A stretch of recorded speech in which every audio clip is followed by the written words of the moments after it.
Welcome viewers. এই ভিডিওটোত ADRE 2022 grade 3 আৰু grade 4 মেথছৰ simple interest আৰু কম্পাউণ্ড ইন্টাৰেষ্টৰ পৰা যিসমূহ প্ৰশ্ন আহিছিল সেই প্ৰশ্নসমূহৰ আলোচনা কৰিম। এনে ধৰণৰ আৰু গুৰুত্বপূৰ্ণ ভিডিও পাবলৈ আমাৰ চেনেলটো সাবস্ক্ৰাইব কৰি দিব আৰু ভিডিওটো লাইক আৰু শ্বেয়াৰ কৰি দিব। তেনেহলে পলম নকৰি ভিডিওটো আৰম্ভ কৰোঁ। প্ৰথম প্ৰশ্ন পেপাৰ 4ত অহা সিম্পল ইন্টাৰেষ্টৰ কুৱেশ্যন হয়। 4,000 টকাৰ মূলধনৰ শতকৰা বছৰি 12% সৰল সুতত 18 মাহৰ সুত হৈছে 4,000 টকাৰ বছৰি 12% সৰল সুতত 18 মাহৰ সুত নিৰ্ণয় কৰিব লাগে। সৰল সুতৰ অংক কৰোঁতে সৰল সুতৰ ফৰ্মুলাটো জানিব লাগিব। সৰল সুতৰ ফৰ্মুলাটো হৈছে I = PRT / 100।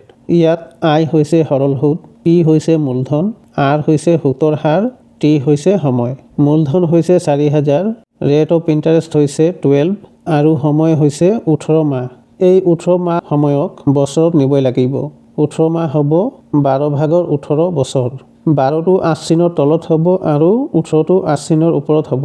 তলৰ শূন্য দুটাৰ লগত ওপৰৰ শূন্য দুটা কটাকটি যাব।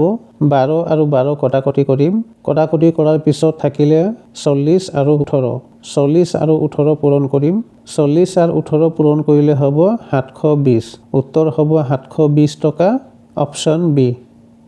শতকৰা বছৰি 5% সৰল সুতত মনোজে 6,000 টকা ধাৰলৈ ল'লে।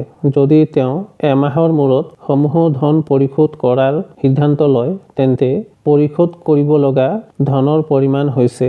এই কুৱেশ্যনটো হৈছে পেপাৰ 1ৰ সিম্পল ইন্টাৰেষ্টৰ কুৱেশ্যন।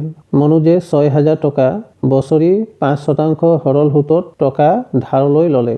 যদি তেওঁ এমাহৰ মূৰত টকাখিনি ঘূৰাই দিয়ে তেন্তে তেওঁ সুত আৰু মূল মিলাই কিমান টকা ঘূৰাই দিব লাগিব নিৰ্ণয় কৰিব লাগে।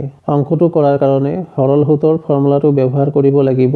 ফৰ্মুলাটো হৈছে I = PRT / 100। মূলধন হৈছে 6,000 টকা, ৰেট অফ ইন্টাৰেষ্ট হৈছে 5%, সময় হৈছে এমাহ।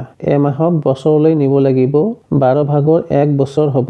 1 আশ্বিনৰ ওপৰত হ'ব আৰু 12 আশ্বিনৰ তলত হ'ব।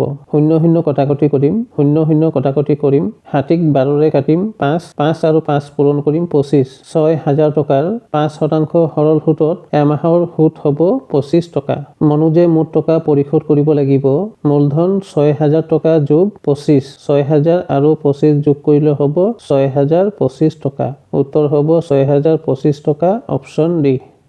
এখন নগৰৰ জনসংখ্যা প্ৰতি বছৰত 10% হাৰত বৃদ্ধি হয়।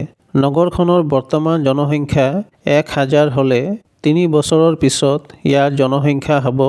এই অংকটো হৈছে চক্ৰবৃদ্ধিৰ অংক। আছাম ডাইৰেক্ট ৰিক্ৰুটমেণ্টৰ পেপাৰ 5ত আহিছিল। চক্ৰবৃদ্ধি সুতৰ ফৰ্মুলাটো হৈছে A = P 1 + R/100 power n। P হৈছে মূলধন। ইয়াত P হ'ব মুঠ জনসংখ্যা। R হৈছে ৰেট অফ ইন্টাৰেষ্ট। N হৈছে সময় বছৰত। A হৈছে সবৃদ্ধি মূল।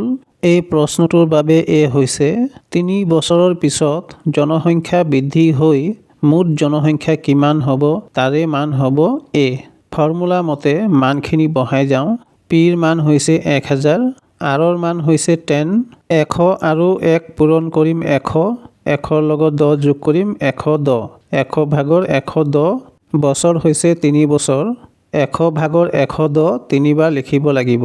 তলৰ শূন্য 6টাৰ লগত ওপৰৰ শূন্য 6টা কটাকটি যাব। 11 11 আৰু 11 পূৰণ কৰিম। 3টা 11 পূৰণ কৰিলে হ'ব 1331। উত্তৰ হ'ব 1331। Option D.